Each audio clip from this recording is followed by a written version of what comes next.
नई बीमारी, प्रशासन की क्या है तैयारी। नमस्कार, लोकमंच न्यूज देख रहे हैं आप। मैं हूं आपके साथ सुरभि राजपूत। कोरोना महामारी तो कहर बनकर टूटा ही, लेकिन ब्लैक फंगस और व्हाइट फंगस के आने के कारण लोगों में दहशत का माहौल बन गया है। आपको बता दें कि प्रदेश में अब तक ब्लैक फंगस के 112 मामले सामने आ चुके हैं। प्रदेश के मुख्यमंत्री ने हालात को देखते हुए ब्लैक फंगस को महामारी घोषित कर दिया। तीसरी वेव का इंतजार, कोरोना की तीसरी वेव में, तीसरी लहर में हम बहुत जल्दी प्रवेश करने वाले हैं, लेकिन ऐसे में एक और महामारी ने लोगों की चिंता बढ़ा दी है, लोगों की परेशानी बढ़ा दी है। अगर हम सिर्फ यूपी की ही बात करें तो यूपी के अंदर 112 मामले सामने आए ब्लैक फंगस के। लखनऊ में सबसे ज्यादा मामले सामने आए हैं। सब लखनऊ के अंदर सबसे ज्यादा ब्लैक फंगस से पीड़ित मरीजों की जान भी गई है। और इन सब चीजों को देखते हुए सूबे के मुखिया यानी कि योगी आदित्यनाथ ने हालात को देखते हुए ब्लैक फंगस को महामारी घोषित कर दिया है। और इसी पर चर्चा करने के लिए हमारे साथ बीजेपी नेता अनुपम हैं और हमारे साथ बसपा नेता रफीक हैं और आप नेता इरम। आप तीनों का ही बहुत बहुत स्वागत है लोकमंच न्यूज में।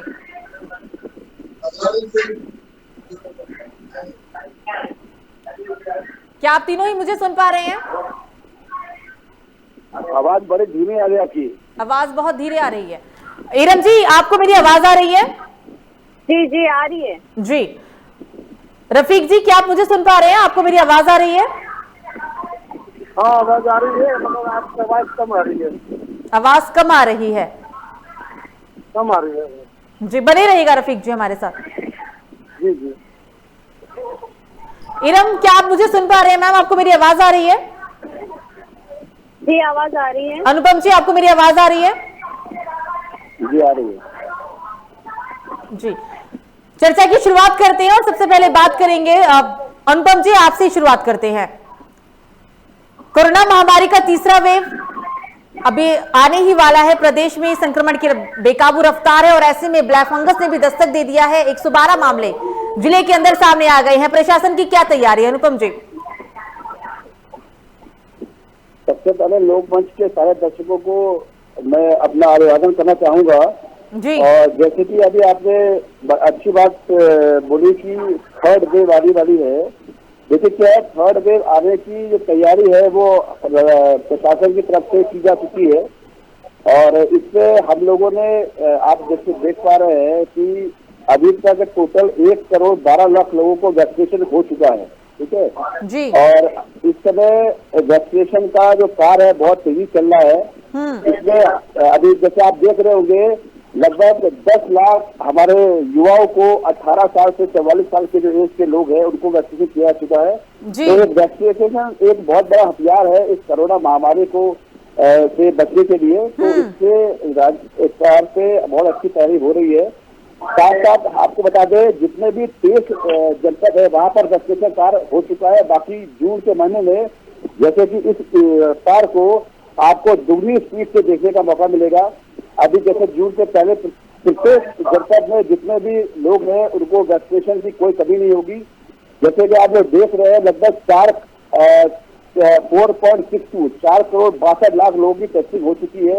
इसपे WHO जो इतनी बड़ी संस्था है उसने भी हम लोगों को काफी सराहा है कि उत्तर प्रदेश में बहुत अच्छा कार्य किया है माननीय आदित्य जी ने।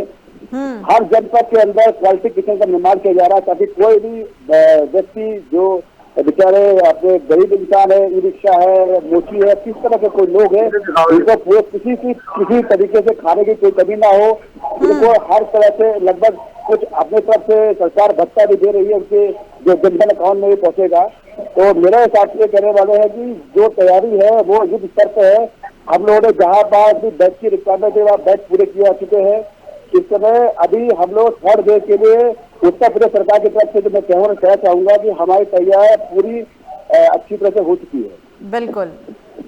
इरम जी, सुना आपने, अनुपम जी कह रहे हैं कि थर्ड वेव से निपटने के लिए प्रशासन पूरी तैयार है, बीजेपी ने पूरी तैयारी कर ली है। जवाब दीजिए, कितनी सहमत हैं आप?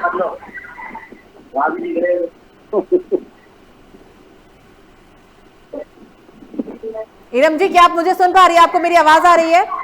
जी आवाज आ रही है आपकी? जी इरम जी, अभी आपने सुना बीजेपी नेता कहते हैं कि पूरी तैयारी है थर्ड वेव से निपटने के लिए, सरकार पूरी तरीके से तैयार है। कितनी सहमत है आप इससे? क्या तैयारियां हैं? पूछना चाह रही हूँ कि सरकार कहाँ से वैक्सीन ला रही है और लगा रही है? सुबह से शाम तक लोग लाइनों में खड़े होते हैं और होता यह है कि वैक्सीन नहीं है। और हमारे अनुपम भाई जी बहुत अच्छे से कहते हैं कि तैयारी है। मैं उनसे ये पूछना चाहती हूँ, क्या उन्होंने सर्वे किया है? मैं उनसे ये पूछना चाहती हूँ, क्या उन्होंने गांव में जो लोग मर रहे हैं उनके बारे में देखा है? उन्हें कहाँ वैक्सीन मिल रही है? कहाँ अस्पताल है जहाँ से वैक्सीनें मिल रही हैं? और कौन सी तैयारी की बात कर रहे हैं? कौन सी तैयारी योगी आदित्यनाथ ने की है? मैं उनसे ये पूछना चाहूंगी कि शायद जिंदगी तो अच्छी नहीं दे पाए, कम से कम मौत तो अच्छी दे देते। जो लोग मरने बहुत के बड़ी बाद बात कही आपने रफीक जी। इरम जी बनी रहेगा। रफीक जी, अभी आपने अनुपम जी को सुना कि प्रशासन ने पूरी तैयारी की है, थर्ड वेव से निपटने के लिए तैयार हैं, और ऐसे में क्योंकि ब्लैक फंगस से भी निपटने के लिए प्रशासन ने पूरी तैयारी की है। अनुपम जी, पहले आप इरम जी की इस बात का जवाब दे दीजिए। उनका सवाल आपने सुन ही लिया होगा।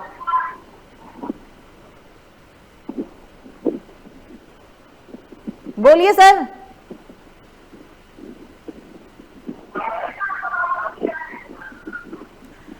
अनुपम जी, इरम जी का सवाल है, आम आदमी पार्टी की नेता का सवाल है कि आप कह रहे हैं कि पूरी तैयारी कर ली है, टीकाकरण किया जा रहा है, लेकिन लोग लंबी लंबी लाइनों में लगे रहते हैं सुबह से शाम तक और टीकाकरण नहीं होता, बैरंग उन्हें वापस लौटना पड़ता है। क्या तैयारियां हैं आपकी? ये सवाल है उनका। देखिए जहाँ तक कि इरम जी का कहना है, आपकी बहुत बड़ी नेता है, इनको आंकड़ों और तथ्यों में बात करनी चाहिए और केवल रोने जाने से तो काम चलने वाला नहीं है। मैं आपको जो बता रहा हूँ, आज जो है WHO का मानक क्या बोलता है? WHO का मानक ये बोलता है कि भाई 10 लाख पे 182 होना चाहिए। वो मानक हमारा से काफी ऊपर लेवल पे है। 92.2 की रिकवरी रेट है। 92.2 की रिकवरी रेट है। 2,15,000 केसेस 21 दिन में घटे हैं। वैक्सीनेशन आज की तारीख में पूरे स्तर पे हो रहा है। 50 लाख वैक्सीनेशन एडवांस ऑर्डर जा चुके हैं। कोई भी व्यक्ति को वैक्सीनेशन से मतलब निपटने के लिए आज 1,12,00,000 लोगों को हमारे प्रदेश में वैक्सीनेशन कार्य हो चुका है, लग चुका है, जिसमें 10 लाख युवा है। आप इस चीज को देखिए। आप बोल रहे हैं केवल निगेटिव फैलाने का काम आप पार्टी करती है, जो कि आपने भी देखा, हमने भी देखा है। अरविंद जी केजरीवाल भी रोते रहते हैं, इसी तरह ये भी रोती रहती है। हकीकत ये है कि पूछना चाहूंगी, आप एक दिन में कितनी वैक्सीन लगवाते हैं? एक दिन में आपके आंकड़ों की बात करते हैं आप? मैं लखनऊ की बात करूं या सिद्धार्थनगर की बात करूं? एक दिन में आप कितने लोगों को वैक्सीन मुहैया करा सकते हैं? किसी भी एरिया की बात कराइए। आपको मालूम है, आपके पास आंकड़ों की बात है, आपके पास मरने वाले लोगों के आंकड़ों की बात है? आंकड़ों की बात करते हैं, आप किस आंकड़ों की बात करने की बात कर रहे हैं? अरविंद जी ने काबू पाया है, अरविंद जी करके दिखा रहे हैं। आप वहाँ की रिपोर्ट देख लीजिए। अरविंद जी के पास में रोने के इरम जी, ज्यादा फर्क नहीं है मैडम। दिल्ली और यूपी में आज ज्यादा फर्क नहीं है, ज्यादा फर्क नहीं है।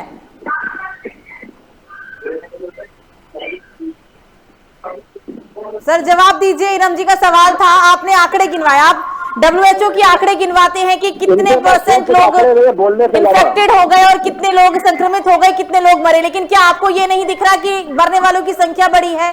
अगर इन्फेक्टेड कम है, 2.5 लाख अगर इन्फेक्टेड है, तो मर तो अभी भी 45 हो रही है, मर तो अभी भी 40 हो रही है। ऐसा क्यों? वैक्सीनेशन हो रहा है ना, तो फिर मरने वालों की संख्या क्यों नहीं घटती?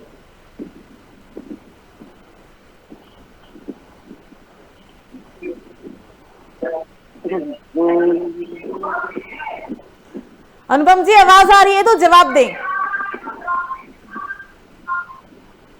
आवाज नहीं आ रही, क्या फिर से बोलिए, क्या पूछा आपने? मेरा सवाल ये है, आपने अभी मुझे उदाहरण दिया हमें कि WHO ने कहा है कि इतने फीसदी लोग संक्रमित होंगे और इतने हो रहे हैं। आपने बोला कि 4 लाख पहले मामला था, अब 2.5 लाख आ गया है। आपने ये नहीं बताया कि 2.5 लाख में भी उतने ही लोग मर रहे जितने पहले मर रहे थे, बल्कि उससे कहीं ज्यादा। ऐसा क्यों है? 2 लाख मैंने ये बोला है, जो रिकवरी रेट है वो बहुत ही फास्ट है। 92.2 की रिकवरी रेट है। आप 100 के अंदर अगर 92 लोग रिकवर हो रहे हैं, तो ये एक अच्छी खबर है।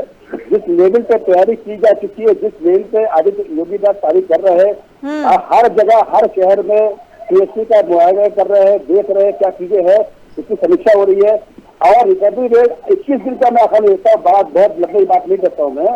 21 दिन के अंदर 2,15,000 केसेस कम हुए हैं। ये अपने आप में एक रिकॉर्ड है।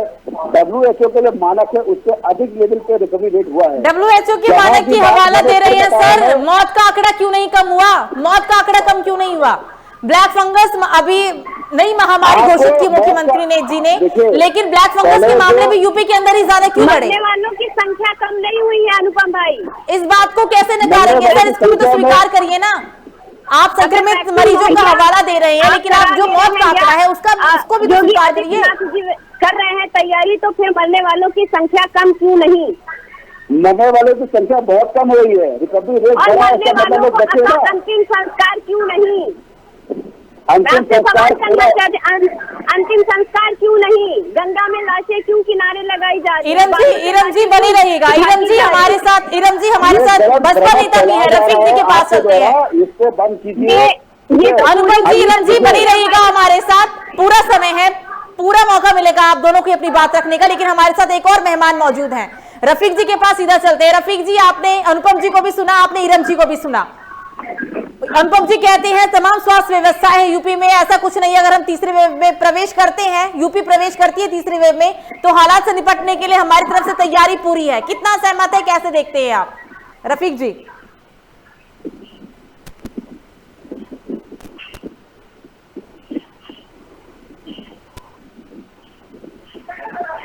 रफीक जी, क्या आप मुझे सुन पा रहे हैं? सवाल क्या मैं अपना दोबारा से रिपीट करूं आपको? रफीक जी, आपको मेरी आवाज आ रही है? आपकी आवाज आ तो रही है, बहुत कम आ रही है। बहुत कम आ रही है, बहुत कम आ रही है आपकी आवाज, समझ में नहीं आ रहा। समझ में नहीं। अभी आपको मेरी आवाज आ रही है सर?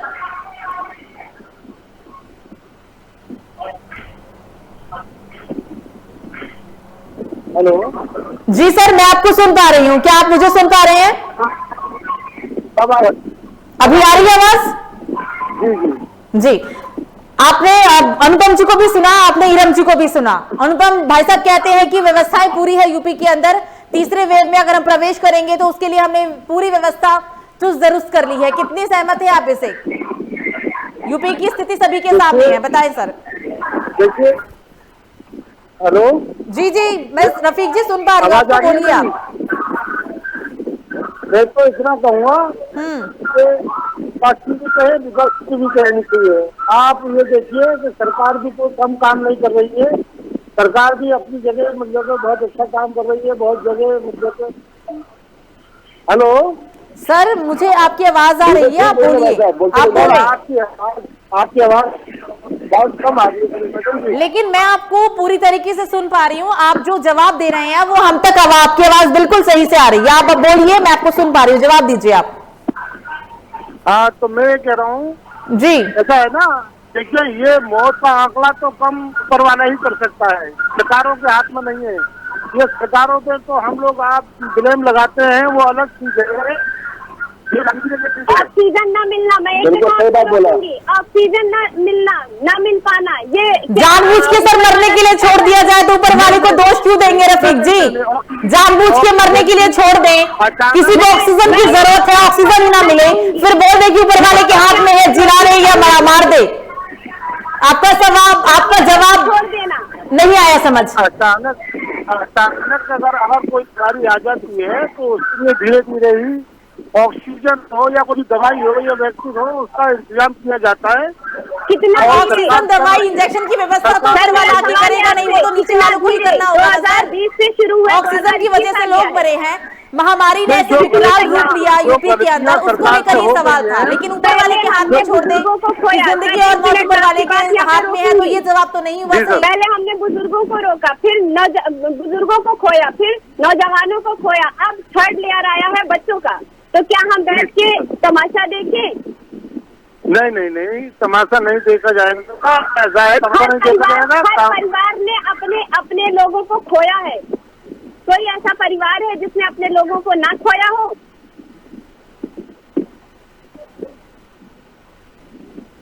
कितनी लाशें हैं जिनका अंतिम संस्कार नहीं हो पाया,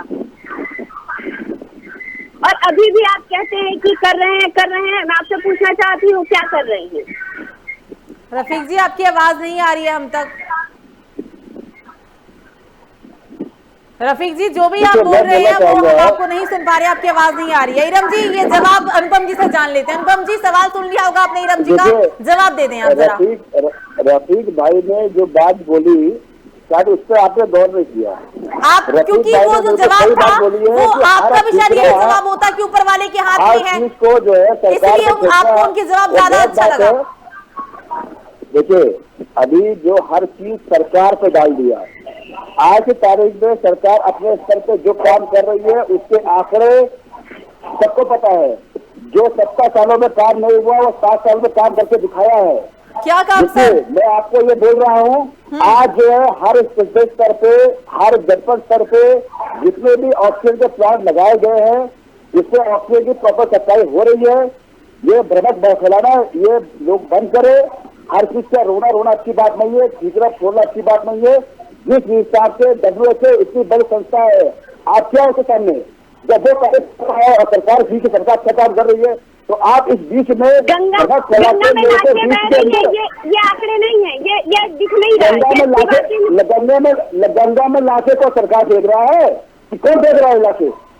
तो लोगों के पास अंतिम संस्कार करने के लिए मुझे बताइए इतनी तादाद में मर रहे हैं।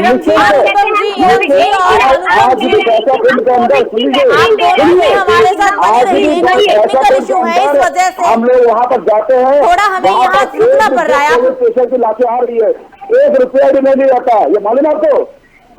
मुझे मालूम आपको?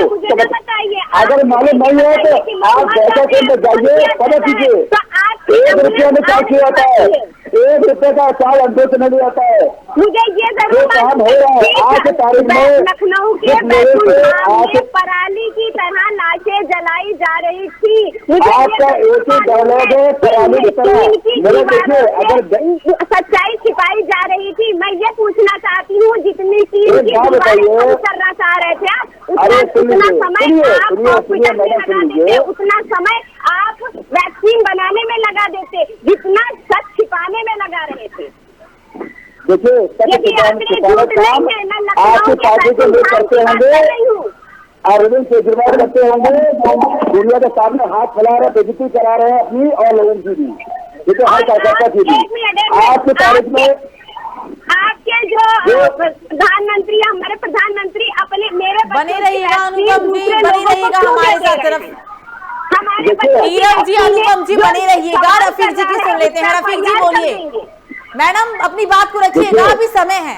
रफीक जी बोलिए। आपको शायद पता नहीं है, अगर कोई देश में वैक्सीनेशन अगर भारत सरकार से गई हुई है, उसके विपरीत में भारत सरकार के उन्होंने सहयोग किया है, ये बात आपको मालूम है? एक बात ये आपको बता दूं, पहले अपने घर में आदमी देखता फिर बाहर देखता। यूपी की स्थिति अच्छी ना दिल्ली की स्थिति अच्छी? अगर आप दोनों अपने अपने ही पार्टी के व्याख्यान करेंगे, आप अपनी अपनी चीजों को गिनवाएंगे तो उसे सच तो नहीं छिपेगा। बने रहिएगा, अभी पूरा समय है, चर्चा की शुरुआत हुई है, पूरा समय है। रफीक जी की भी सुन लेते हैं, बने रहिएगा मैडम, आप दोनों ही बने रहिएगा। रफीक जी की भी सुन लेते हैं, वो भी शामिल है हमारे साथ, वो भी मौजूद है। रफीक जी बोलिए सर।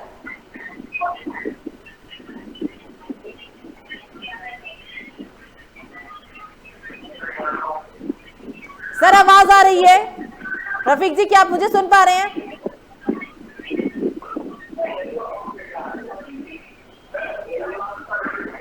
इरम जी अपनी बात को रखिए, आप कुछ कह रही थी, उनकी आवाज नहीं आ रही, लेकिन आप अपनी बात को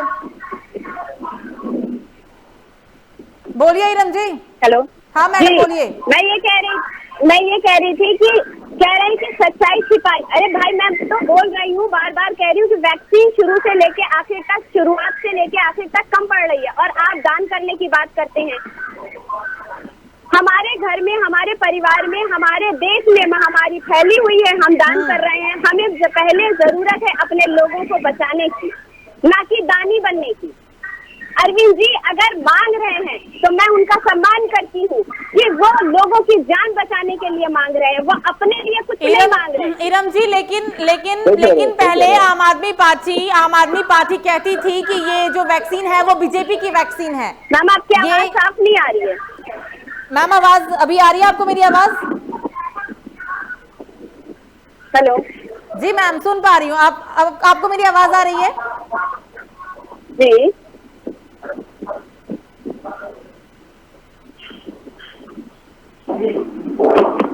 इरम जी, मैं आपको सुन पा रही हूँ, बोलिए आप।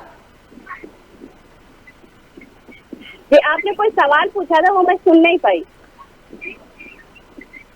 आप बीजेपी की वैक्सीन की बात कर रहे थे। पहले आम आदमी पार्टी के नेता ही कहते थे कि बीजेपी की वैक्सीन है। अभी आपने वैक्सीन का जिक्र किया तो जरा आपको याद दिला दें कि पहले जब कोरोना की पहली लहर देखने को मिली थी देश के अंदर, जब वैक्सीन आया तो उस टाइम सभी विपक्षी पार्टियां, बीजेपी, बसपा, आवाज साफ बिल्कुल नहीं आ रही है।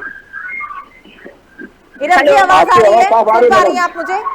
साफ आ रही है। जब मैं सुन नहीं पाऊंगी तो बोलूंगी क्या?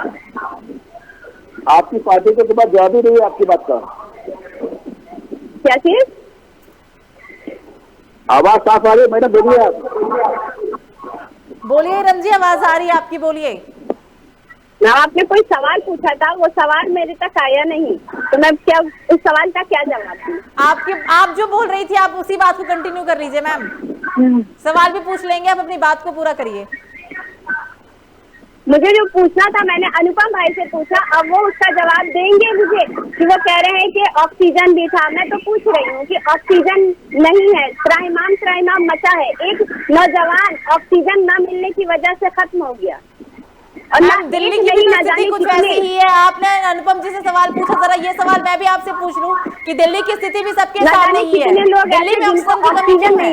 दिल्ली में तो बीजेपी नहीं है, दिल्ली में आम आदमी पार्टी है। ऑक्सीजन नहीं मिलेगा। दिल्ली में तो आम आदमी पार्टी है ना मैम। दिल्ली की भी स्थिति ऐसी ही है। अगर यूपी में त्राहिमाम मचा हुआ है ऑक्सीजन को लेकर, तो दिल्ली तो इससे भी बुरा हाल है दिल्ली का। जो इस वक्त अभी कुछ दिन पहले जो दिल्ली की स्थिति हमने सभी ने देखा। मैम आपकी आवाज साफ नहीं आ रही है, मैं बार बार कह रही हूँ आपकी आवाज साफ आ नहीं रही है मैम।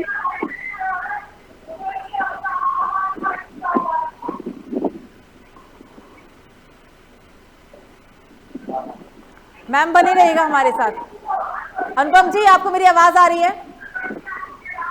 आपकी आवाज बिल्कुल साफ आ रही है मैडम हमको। मतलब आप बिल्कुल सुन पा रही है, आप मुझे इरम जी और रफीक जी नहीं सुन पा रहे प्रॉपर। अनुपम जी बनी रहिएगा हमारे साथ, बनी रहिएगा। जो भी टेक्निकल इशू है उससे हम दूर करने की कोशिश करते हैं। आवाज आ रही है मुझे मैम, आपकी आवाज मुझे नहीं आ रही है। जी इरम जी, आपको मेरी आवाज आ रही है? क्या आप मुझे सुन पा रही हैं? जी जी अब आ गई। अब आ गई आवाज। आपने जिक्र किया ऑक्सीजन को लेकर, तो मेरा सवाल आपसे सबसे पहले तो यही है, क्योंकि दिल्ली में तो आम आदमी पार्टी की सरकार है, दिल्ली में तो बीजेपी है नहीं। आप बार बार यूपी का एग्जाम्पल देती हैं, लेकिन मेरा सवाल तो आपसे भी बनता है ना कि जो दिल्ली के अंदर स्थिति है वो तो आम आदमी पार्टी के हाथ में था। उस स्थिति को तो कंट्रोल किया जा सकता था ना। फिर दिल्ली में ऐसा क्यों देखने को मिला? ऑक्सीजन की कमी दिल्ली में क्यों रही? नहीं सही है, जो नंबर है उसे नोट करके अभी बात कर रहे हैं। किसका नंबर है? इरम जी, सवाल सुना आपने या रिपीट करूं मैं? मैम आपकी आवाज नहीं आ रही, दूसरी आवाजें आ रही हैं। आपकी बात का मैं बताता हूँ। बोलिए सर, आप ही बोल दीजिए। कि दिल्ली में जो स्थिति लखनऊ की, आप उत्तर प्रदेश की बात कर रहे हैं, ऐसी स्थिति दिल्ली में भी है। वहाँ पर भी जो है ऐसी स्थिति है जिस स्थिति को बयाना आपने उत्तर प्रदेश सरकार को दिया हुआ है। ऑक्सीजन सभी वहाँ पर भी है। वहाँ पे लोगों काफी लोग मर रहे हैं, लोगों की पूर्ति नहीं हो पा रही है। अभी आपने बोला कि अरविंद जी मांग रहे हैं, ठीक है? अभी आप ही ने बोला ना, और अरविंद जी मांग रहे हैं, ये सच है, वो मांग रहे हैं वैक्सीन के लिए। पहले बोल रहे थे बीजेपी ने इनको। इरम जी बात पूरी करने दीजिए, बात पूरी करने दीजिए मैम। बोलिए बोलिए अनुपम जी, बोलिए। मैं कह रहा हूँ कि आपने बोला कि बीजेपी की वैक्सीन नहीं चाहिए पहले अरविंद केजरीवाल जी को। इसके साथ साथ सपा प्रमुख को भी बोला, उन्होंने बोला था, बयान उनका भी आया था कि हमको बीजेपी की वैक्सीन नहीं चाहिए। आज वो वही पार्टी वैक्सीनेशन कम होने के बारे में चर्चा करती है, वैक्सीनेशन को चाहिए भी, तो तय करना चाहिए कि नहीं चाहिए, पहली बात। दूसरी बात, लेकिन भारतीय जनता पार्टी ने कोई भी भेदभाव ना करते हुए वैक्सीनेशन जो कर सकते हैं वो किया। इरम जी का एक प्रश्न था कि भाई वैक्सीनेशन जो है वो विदेशों को दे दी गई है, दिया गया, इसका कुछ नंबर ऑफ वैक्सीनेशन वहां पर गए हैं, जरूर गए थे, लेकिन उसके एवज में उन सरकारों ने हमारे भारतीय सरकार को कई सारे ऑक्सीजन सिलेंडर हॉस्पिटल वगैरह दिए थे।